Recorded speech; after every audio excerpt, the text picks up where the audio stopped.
Dear students, ਅੱਜ ਅਸੀਂ account ਦਾ ਨਵਾਂ ਚੈਪਟਰ ਸ਼ੁਰੂ ਕਰਨ ਜਾ ਰਹੇ ਹਾਂ। ਚੈਪਟਰ ਤੀਜਾ ਪਾਰਟਨਰਸ਼ਿਪ ਅਕਾਊਂਟ ਦਾ ਦੂਜਾ ਚੈਪਟਰ ਹੈ ਇਹ, ਕਿਉਂਕਿ ਫਸਟ ਚੈਪਟਰ ਸਾਡਾ ਨੋਨ ਪ੍ਰੋਫਿਟ ਆਰਗੇਨਾਈਜੇਸ਼ਨ ਦਾ ਸੀਗਾ ਤੇ ਹੁਣ ਅਸੀਂ ਪਾਰਟਨਰਸ਼ਿਪ ਸ਼ੁਰੂ ਕੀਤੀ ਸੀਗੀ। ਪਾਰਟਨਰਸ਼ਿਪ ਦਾ ਫਸਟ ਇੰਟਰੋਡਕਸ਼ਨ ਵਾਲਾ ਲੈਸਨ ਅਸੀਂ ਕੰਪਲੀਟ ਕਰ ਲਿਆ ਹੈ, ਜਿਹਦੇ ਵਿੱਚ ਬੇਸਿਕ ਪਾਰਟਨਰਸ਼ਿਪ ਦੀ ਨੌਲੇਜ ਦਿੱਤੀ ਗਈ ਹੈ ਤੁਹਾਨੂੰ। ਤੇ ਇਹ ਨੈਕਸਟ ਚੈਪਟਰ ਹੈ ਸਾਡੇ ਕੋਲ, ਜਿਹੜਾ ਕਿ ਗੁੱਡਵਿਲ ਦੇ ਉੱਤੇ ਬੇਸਡ ਹੈ। ਇਹਦੇ ਵਿੱਚ ਸਾਰਾ ਹੀ ਗੁੱਡਵਿਲ ਦਾ ਟਰੀਟਮੈਂਟ ਦਿੱਤਾ ਹੋਇਆ ਹੈ ਕਿ ਗੁੱਡਵਿਲ ਕੀ ਹੁੰਦੀ ਹੈ ਤੇ ਇਹਦਾ ਕੀ ਮੀਨਿੰਗ ਹੈ, ਕਿਹੜੇ ਫੈਕਟਰਸ ਗੁੱਡਵਿਲ ਨੂੰ ਅਫੈਕਟ ਕਰਦੇ ਹੈ ਤੇ ਅਕਾਊਂਟਿੰਗ ਟਰੀਟਮੈਂਟ ਕੀ ਹੁੰਦਾ ਹੈ goodwill the at the time of different situations, ਕਿ ਪਾਰਟਨਰਸ ਜਦੋਂ ਪਾਰਟਨਰਸ਼ਿਪ ਫਰਮ ਚਲਾਉਂਦੇ ਹੈ ਤੇ ਉਦੋਂ ਗੁੱਡਵਿਲ ਦਾ ਕੀ ਟਰੀਟਮੈਂਟ ਕੀਤਾ ਜਾਂਦਾ ਹੈ। ਠੀਕ ਹੈ ਬੇਟਾ, ਸਟਾਰਟ ਕਰਦੇ ਹਾਂ ਮੀਨਿੰਗ ਦੇ ਨਾਲ। Goodwill is the reputation of business earned by businessman by his hard work and honesty। ਕਹਿੰਦੇ ਗੁੱਡਵਿਲ ਜਿਹੜੀ ਹੈ ਬਿਜ਼ਨਸ ਦੀ ਰੈਪੂਟੇਸ਼ਨ ਹੁੰਦੀ ਹੈ, ਜਿਹੜੀ ਕਿ ਬਿਜ਼ਨਸਮੈਨ ਨੇ ਅਰਨ ਕੀਤੀ ਹੁੰਦੀ ਹੈ ਆਪਣੀ ਹਾਰਡ ਵਰਕ ਦੇ ਨਾਲ ਤੇ ਓਨੈਸਟੀ ਦੇ ਨਾਲ, ਆਪਣੀ ਇਮਾਨਦਾਰੀ ਦੇ ਨਾਲ ਤੇ ਹਾਰਡ ਵਰਕ ਦੇ ਨਾਲ, ਬਹੁਤ ਜ਼ਿਆਦਾ ਮਿਹਨਤ ਦਾ ਕੰਮ ਕਰਕੇ ਕਮਾਈ ਗਈ ਰੈਪੂਟੇਸ਼ਨ ਹੁੰਦੀ ਹੈ ਇੱਕ ਤਰ੍ਹਾਂ ਗੁੱਡਵਿਲ ਜਿਹੜੀ ਹੁੰਦੀ ਹੈ। ਹੁਣ ਦੇਖੋ, it is an intangible and invisible asset of the business. ਕਹਿੰਦੇ ਗੁੱਡਵਿਲ ਜਿਹੜੀ ਹੈ ਉਹ ਇੰਟੈਂਜੀਬਲ ਐਸਿਡ ਹੁੰਦੀ ਹੈ ਤੇ ਇਨਵਿਜ਼ੀਬਲ ਐਸਿਡ ਹੁੰਦੀ ਹੈ ਬਿਜ਼ਨਸ ਦੇ ਲਈ। It is an attractive force which attract the customers towards products of the firm. ਕਹਿੰਦੇ ਇਹ ਇੱਕ ਅਟਰੈਕਟਿੰਗ ਫੋਰਸ ਹੁੰਦੀ ਹੈ, ਗੁੱਡਵਿਲ ਜਿਹੜੀ ਹੁੰਦੀ ਹੈ ਇੱਕ ਅਟਰੈਕਟਿਵ ਫੋਰਸ ਹੁੰਦੀ ਹੈ ਜਿਹੜੀ ਕਿ ਕਸਟਮਰਸ ਨੂੰ ਅਟਰੈਕਟ ਕਰਦੀ ਹੈ towards product of the firm. Firm ਦੇ ਪ੍ਰੋਡਕਟ ਖਰੀਦਣ ਦੇ ਲਈ ਅਟਰੈਕਟਿਵ ਫੋਰਸ ਹੁੰਦੀ ਹੈ ਗੁੱਡਵਿਲ।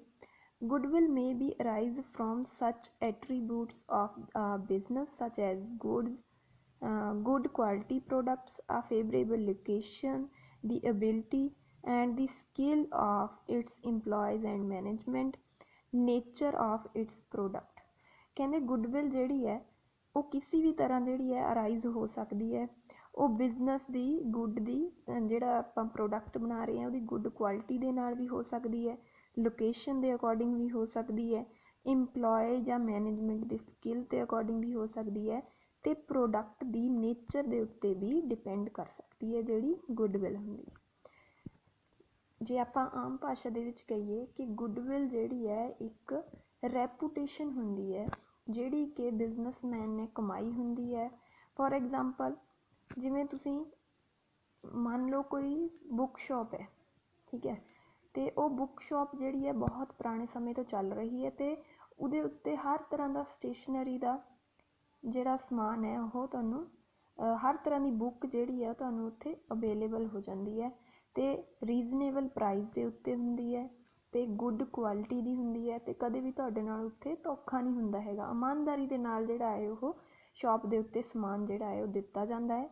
ਤੇ ਹੁਣ ਜਦੋਂ ਤੁਸੀਂ ਉਹ ਇਮਾਨਦਾਰੀ ਦੇ ਨਾਲ ਕੰਮ ਕਰਦੇ ਆ ਤਾਂ ਉਹ ਕਸਟਮਰ ਜਿਹੜੇ ਹੈ ਉਹਦੇ ਨਾਲ ਜੁੜਦੇ ਜਾਂਦੇ ਆ ਜ਼ਿਆਦਾ ਤੋਂ ਜ਼ਿਆਦਾ, ਕਿਉਂਕਿ ਜਦੋਂ ਗੁੱਡ ਵਧੀਆ ਮਿਲਦੀ ਹੈ, ਕੁਆਲਿਟੀ ਵਧੀਆ ਹੁੰਦੀ ਹੈ ਗੁੱਡ ਦੀ, ਉਹਨਾਂ ਦੀ ਡੀਲਿੰਗ ਵਧੀਆ ਹੁੰਦੀ ਹੈ, ਇਮਾਨਦਾਰੀ ਨਾਲ ਕੰਮ ਕਰਦੇ ਆ, ਸਸਤੇ ਰੇਟ ਦੇ ਉੱਤੇ ਸਮਾਨ ਮਿਲਦਾ ਹੈ, ਤਦ ਉਹ ਉਹਨਾਂ ਦੀ ਰੈਪੂਟੇਸ਼ਨ ਬਣ ਜਾਂਦੀ ਹੈ। ਜਦੋਂ ਇੱਕ ਵਿਅਕਤੀ ਉਹਨਾਂ ਤੋਂ ਖਰੀਦ ਕੇ ਲਿਆਂਦਾ ਹੈ ਸਮਾਨ, ਉਹ ਦੂਜੇ ਨੂੰ ਦੱਸਦਾ ਹੈ, ਦੂਜਾ ਤੀਜੇ ਨੂੰ ਦੱਸਦਾ ਹੈ, ਤੀਜਾ ਚੌਥੇ ਨੂੰ ਦੱਸਦਾ ਹੈ ਤੇ ਇੱਦਾਂ ਹੀ ਜਿਹੜੀ ਹੈ ਉਹਨਾਂ ਦੀ ਅੱਗੇ ਤੋਂ ਅੱਗੇ ਸੈਲਿੰਗ ਵੀ ਹੁੰਦੀ ਰਹਿੰਦੀ ਹੈ। ਸੈਲਿੰਗ ਕਿਉਂ ਹੁੰਦੀ ਹੈ? ਰੈਪੂਟੇਸ਼ਨ ਦੇ ਕਰਕੇ ਹੁੰਦੀ ਹੈ ਤੇ ਜਿਹੜੀ ਰੈਪੂਟੇਸ਼ਨ ਹੈ ਉਹਨੂੰ ਆਪਾਂ ਅਕਾਊਂਟਿੰਗ ਲੈਂਗੁਏਜ ਦੇ ਵਿੱਚ ਗੁੱਡਵਿਲ ਕਹਿ ਦਿੰਦੇ ਹਾਂ।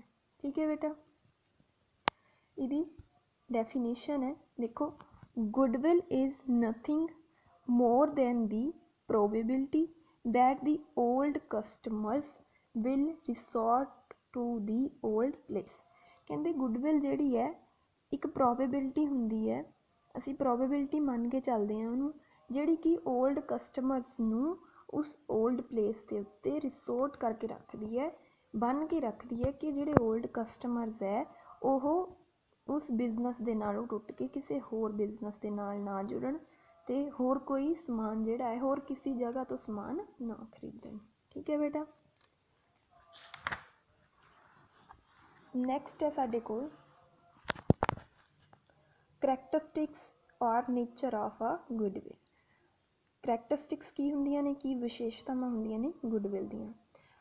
It is an intangible asset like patents, trademarks. ਕਹਿੰਦੇ ਜਿਹੜਾ ਗੁੱਡਵਿਲ ਹੈ ਉਹ ਇੱਕ ਇੰਟੈਂਜੀਬਲ ਐਸਟ ਹੈ, ਜਿੱਦਾਂ ਕਿ ਪੇਟੈਂਟਸ ਹੁੰਦੇ ਨੇ ਜਾਂ ਟ੍ਰੇਡਮਾਰਕਸ ਹੁੰਦੇ ਨੇ। ਪੇਟੈਂਟਸ ਹੁੰਦੇ ਨੇ ਜਿਨ੍ਹਾਂ ਦੇ ਉੱਤੇ ਆਪਣੀ ਮਲਕੀਅਤ ਹੁੰਦੀ ਹੈ, ਉਹ ਅਸੀਂ ਆਪਣੇ ਓਨਰਸ਼ਿਪ ਦੇ ਆਧਾਰ ਦੇ ਉੱਤੇ ਲਈ ਹੁੰਦੀ ਹੈ ਕਿ ਉਹਨੂੰ ਕੋਈ ਹੋਰ ਯੂਜ਼ ਨਹੀਂ ਕਰ ਸਕਦਾ ਸਾਡੀ ਪਰਮਿਸ਼ਨ ਤੋਂ ਬਿਨਾਂ। ਨੈਕਸਟ ਹੈ it is a valuable but invisible asset. ਕਹਿੰਦੇ ਇਹ ਵੈਲਿਊਏਬਲ ਤਾਂ ਹੁੰਦਾ ਹੈ ਬਟ ਅਸੀਂ ਇਹਨੂੰ ਦੇਖ ਨਹੀਂ ਸਕਦੇ, ਇਹ ਇਨਵਿਜ਼ੀਬਲ ਹੁੰਦਾ ਹੈ, ਦਿਖਾਈ ਨਹੀਂ ਦਿੰਦਾ। It helps in earning higher profit. Goodwill ਜਿਹੜਾ ਹੈ ਹਾਇਰ ਪ੍ਰੋਫਿਟ ਨੂੰ ਅਰਨ ਕਰਨ ਦੇ ਵਿੱਚ ਬਿਜ਼ਨਸ ਦੀ ਹੈਲਪ ਕਰਦਾ ਹੈ, ਠੀਕ ਹੈ। It is a liable to constant fluctuations. Its value is dependent on the subjective judgment of the valuer. ਕਹਿੰਦੇ ਇਹ ਕੌਨਸਟੈਂਟ ਫਲਕਚੁਏਸ਼ਨਸ ਹੁੰਦੀਆਂ ਰਹਿੰਦੀਆਂ, ਇਹਦੇ ਵਿੱਚ ਬਦਲਾਵ ਜਿਹੜੇ ਆ ਉਹ ਆਉਂਦੇ ਰਹਿੰਦੇ ਆ ਇਹਦੀ ਵੈਲਿਊ ਦੇ ਵਿੱਚ। ਇਹ ਜਿਹੜੀ ਇਹਦੀ ਵੈਲਿਊ ਹੈ ਇਹ ਡਿਪੈਂਡ ਕਰਦੀ ਹੈ ਕਿਸੇ ਵੀ ਵੈਲਿਊਅਰ ਦੀ ਜੱਜਮੈਂਟ ਦੇ ਆਧਾਰ ਦੇ ਉੱਤੇ। ਜੋ ਜੱਜਮੈਂਟ ਦਿੰਦਾ ਹੈ ਉਹਦੇ ਆਧਾਰ ਦੇ ਉੱਤੇ ਹੀ ਇਹਦੀ ਵੈਲਿਊ ਜਿਹੜੀ ਹੈ ਉਹ ਮੰਨੀ ਜਾਂਦੀ ਹੈ। It is difficult to place an exact value of goodwill. Goodwill ਦੀ ਐਗਜ਼ੈਕਟ ਵੈਲਿਊ ਨੂੰ ਕੈਲਕੂਲੇਟ ਕਰ ਪਾਉਣਾ ਬਹੁਤ ਡਿਫੀਕਲਟ ਹੁੰਦਾ ਹੈ, ਠੀਕ ਹੈ। ਨੈਕਸਟ ਹੈ it is an attractive force which bring in customer to old place of business. ਕਹਿੰਦੇ ਇਹ ਇੱਕ ਅਟਰੈਕਟਿਵ ਫੋਰਸ ਹੁੰਦੀ ਹੈ ਜਿਹੜੀ ਕਿ ਓਲਡ ਕਸਟਮਰਸ ਨੂੰ, ਜਿਹੜੇ ਕਸਟਮਰ ਹੈ ਉਹਨਾਂ ਨੂੰ ਓਲਡ ਪਲੇਸ ਦੇ ਉੱਤੇ ਹੀ ਕੰਟਰੋਲ ਕਰਕੇ ਰੱਖਦੀ ਹੈ ਕਿ ਜਿਹੜੇ ਕਸਟਮਰਸ ਹੈ ਉਹ ਓਲਡ ਜਿਹੜੀ ਪਲੇਸ ਹੈ ਉਹਨੂੰ ਛੱਡ ਕੇ ਦੂਜੀ ਜਗ੍ਹਾ ਦੇ ਉੱਤੇ ਮੂਵ ਨਾ ਹੋਣ। Next it has no separate existence from the organisation. Goodwill ਦੀ ਕੋਈ ਵੀ ਸੈਪਰੇਟ ਐਗਜ਼ਿਸਟੈਂਸ ਨਹੀਂ ਹੁੰਦੀ ਆਰਗੇਨਾਈਜੇਸ਼ਨ ਤੋਂ ਬਿਨਾਂ। ਜਿਹੜੀ ਗੁੱਡਵਿਲ ਹੈ ਉਹ ਆਰਗੇਨਾਈਜੇਸ਼ਨ ਦੇ ਨਾਲ ਹੀ ਚੱਲਦੀ ਹੈ। ਅਗਰ ਆਰਗੇਨਾਈਜੇਸ਼ਨ ਖਤਮ ਹੋ ਜਾਂਦੀ ਹੈ ਤਾਂ ਗੁੱਡਵਿਲ ਦੀ ਵੈਲਿਊ ਵੀ ਖਤਮ ਹੋ ਜਾਂਦੀ ਹੈ। ਇਸ ਲਈ ਇਹਦੀ ਕੋਈ ਸੈਪਰੇਟ ਐਗਜ਼ਿਸਟੈਂਸ ਨਹੀਂ ਹੈ, ਇਹਦੀ ਐਗਜ਼ਿਸਟੈਂਸ ਆਰਗੇਨਾਈਜੇਸ਼ਨ ਦੇ ਨਾਲ ਹੀ ਹੈਗੀ। ਨੈਕਸਟ ਹੈ ਨੀਡ ਫॉर ਵੈਲਿਊਇੰਗ ਦੀ ਗੁੱਡਵਿਲ। ਕਹਿੰਦੇ ਕੀ ਨੀਡ ਹੁੰਦੀ ਹੈ ਗੁੱਡਵਿਲ ਨੂੰ ਵੈਲਿਊ, ਉਹਦੀ ਵੈਲਿਊ ਜਿਹੜੀ ਹੈ ਉਹ ਡਿਟਰਮਿਨ ਕਰਨ ਦੀ ਸਾਨੂੰ ਲੋੜ ਕਿਉਂ ਹੁੰਦੀ ਹੈ। ਫਸਟ ਹੈ on the admission of a new partner. ਜਦੋਂ ਵੀ ਕੋਈ ਨਵਾਂ ਪਾਰਟਨਰ ਬਿਜ਼ਨਸ ਦੇ ਵਿੱਚ, ਪਾਰਟਨਰਸ਼ਿਪ ਬਿਜ਼ਨਸ ਦੇ ਵਿੱਚ ਐਡ ਹੁੰਦਾ ਹੈ, ਇੱਕ ਜਿਹੜਾ ਚੱਲ ਰਿਹਾ ਬਿਜ਼ਨਸ ਹੈ ਉਹਦੇ ਵਿੱਚ ਕੋਈ ਨਵਾਂ ਪਾਰਟਨਰ ਆਉਂਦਾ ਹੈ ਤਾਂ ਉਦੋਂ ਸਾਨੂੰ ਗੁੱਡਵਿਲ ਦੀ ਵੈਲਿਊਏਸ਼ਨ ਦੀ ਲੋੜ ਪੈਂਦੀ ਹੈ। ਔਨ ਦੀ ਰਿਟਾਇਰਮੈਂਟ ਔਰ ਡੈਥ ਆਫ ਪਾਰਟਨਰ। ਜਦੋਂ ਵੀ ਕਿਸੇ ਪਾਰਟਨਰ ਦੀ ਰਿਟਾਇਰਮੈਂਟ ਹੁੰਦੀ ਹੈ ਜਾਂ ਡੈਥ ਹੁੰਦੀ ਹੈ ਉਦੋਂ ਵੀ ਸਾਨੂੰ ਗੁੱਡਵਿਲ ਦੀ ਵੈਲਿਊਏਸ਼ਨ ਦੀ ਲੋੜ ਪੈਂਦੀ ਹੈ। Van the business is ਡਿਜ਼ੋਲਵਡ। ਜਦੋਂ ਵੀ ਬਿਜ਼ਨਸ ਜਿਹੜਾ ਹੈ ਉਹ ਡਿਜ਼ੋਲਵ ਹੋ ਜਾਂਦਾ, ਬਿਜ਼ਨਸ ਨੂੰ ਬੰਦ ਕਰਨਾ ਪੈਂਦਾ ਹੈ, ਉਦੋਂ ਵੀ ਗੁੱਡਵਿਲ ਦੀ ਲੋੜ ਹੁੰਦੀ ਹੈ। ਵੈਨ ਟੂ ਔਰ ਮੋਰ ਫਰਮਸ ਆਰ ਅਮਲਗਮੇਟਡ। ਕਹਿੰਦੇ ਜਦੋਂ ਦੋ ਜਾਂ ਦੋ ਤੋਂ ਵੱਧ ਫਰਮ ਅਮਲਗਮੇਟ ਹੋ ਜਾਂਦੀਆਂ, ਆਪਸ ਦੇ ਵਿੱਚ ਮਿਲ ਜਾਂਦੀਆਂ ਹੈ, ਦੋ ਫਰਮਾਂ ਜਾਂ ਦੋ ਤੋਂ ਜ਼ਿਆਦਾ ਫਰਮ, ਉਦੋਂ ਵੀ ਸਾਨੂੰ ਵੈਲਿਊ ਕੱਢਣੀ ਪੈਂਦੀ ਹੈ ਗੁੱਡਵਿਲ ਦੀ। When there is change in profit sharing ratio. ਜਦੋਂ ਵੀ ਪਾਰਟਨਰਸ਼ਿਪ ਬਿਜ਼ਨਸ ਦੇ ਵਿੱਚ ਪਾਰਟਨਰਸ ਦੀ ਪ੍ਰੋਫਿਟ ਸ਼ੇਅਰਿੰਗ ਰੇਸ਼ੋ ਦੇ ਵਿੱਚ ਕੋਈ ਚੇਂਜ ਕੀਤਾ ਜਾਂਦਾ ਹੈ ਉਦੋਂ ਵੀ ਗੁੱਡਵਿਲ ਦੀ ਵੈਲਿਊ ਦੀ ਕੈਲਕੂਲੇਸ਼ਨ ਕਰਨੀ ਜ਼ਰੂਰੀ ਹੁੰਦੀ ਹੈ।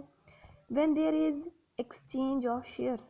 ਜਦੋਂ ਸ਼ੇਅਰਸ ਦੇ ਵਿੱਚ ਕੋਈ ਐਕਸਚੇਂਜ ਕੀਤਾ ਜਾਂਦਾ ਹੈ ਉਦੋਂ ਵੀ ਜਿਹੜੀ ਗੁੱਡਵਿਲ ਹੈ ਉਹਦੀ ਵੈਲਿਊ ਡਿਟਰਮਿਨ ਕੀਤੀ ਜਾਂਦੀ ਹੈ। ਵੈਨ ਬਿਜ਼ਨਸ ਇਜ਼ ਸੋਲਡ ਔਰ ਦੀ partnership is converted into joint stock company. ਕਹਿੰਦੇ ਜਦੋਂ ਵੀ ਬਿਜ਼ਨਸ ਸੇਲ ਕਰ ਦਿੱਤਾ ਜਾਂਦਾ ਹੈ ਜਾਂ ਪਾਰਟਨਰਸ਼ਿਪ ਫਰਮ ਨੂੰ ਕਨਵਰਟ ਕਰ ਦਿੱਤਾ ਜਾਂਦਾ ਹੈ, ਬਦਲ ਦਿੱਤਾ ਜਾਂਦਾ ਹੈ ਜੁਆਇੰਟ ਸਟਾਕ ਕੰਪਨੀ ਦੇ ਵਿੱਚ, ਉਦੋਂ ਵੀ ਜਿਹੜੀ ਗੁੱਡਵਿਲ ਦੀ ਵੈਲਿਊਏਸ਼ਨ ਹੈ ਉਹ ਜ਼ਰੂਰੀ ਹੋ ਜਾਂਦੀ ਹੈ। ਠੀਕ ਹੈ ਬੇਟਾ।